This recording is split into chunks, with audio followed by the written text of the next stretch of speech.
മൂവാറ്റുപുഴ വാളകത്ത് വീടിന് സമീപം പാർക്ക് ചെയ്തിരുന്ന വാഹനം ദേഹത്തുകൂടി കയറിയിറങ്ങി യുവാവിന് ദാരുണാന്ത്യം. തേവർമഠത്തിൽ നന്ദുവാണ് മരിച്ചത്. പാർക്ക് ചെയ്തിരുന്ന വാഹനം തനിയെ നീങ്ങുന്നത് കണ്ട് വാഹനത്തിനുള്ളിൽ കയറി നിയന്ത്രിക്കാൻ ശ്രമിക്കുന്നതിനിടെയാണ് അപകടമുണ്ടായത് എന്നാണ് വിവരം. വിഷ്ണു സുരേഷ് കൊച്ചിയിൽ നിന്ന് കൂടുതൽ വിവരങ്ങളുമായി ചേരുന്നു. വിഷ്ണു, എന്താണ് ഇതിന്റെ വിശദാംശങ്ങൾ? വേണു, ഇന്ന് ഉച്ചയോടുകൂടിയാണ് അതിദാരുണമായ സംഭവം വാളകത്ത് സംഭവിച്ചത്. ഇന്ന് ഉച്ചയോടുകൂടി നന്ദു വീടിന് സമീപത്തുള്ള പറമ്പിൽ ട്രാവലർ പാർക്ക് ചെയ്ത് വീട്ടിലേക്ക് നടക്കുകയായിരുന്നു. ഇതിനിടയിൽ ഈ ട്രാവലർ താഴത്തേക്ക് തനിയെ ഇറങ്ങി വരുന്നത് കണ്ട് നന്ദു ട്രാവലറിന് അടുത്തേക്ക് എത്തുകയും ഈ വാഹനം നിയന്ത്രിക്കാൻ ശ്രമിക്കുകയും ചെയ്യുന്നതിനിടയിൽ നിലത്ത് വീണുപോയി.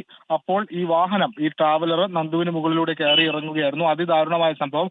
6 മാസം മുമ്പാണ് ഈ വാഹനം വാങ്ങിയത്. അതിന്റെ എല്ലാം അടച്ചുകൊണ്ടിരിക്കുന്നതിനിടയിലാണ് ഇത്തരത്തിലൊരു അതിദാരുണ സംഭവം ഉണ്ടായത്. മൃതദേഹം പോസ്റ്റ്മോർട്ടത്തിനായി ആശുപത്രിയിലേക്ക് മാറ്റിയിട്ടുണ്ട്.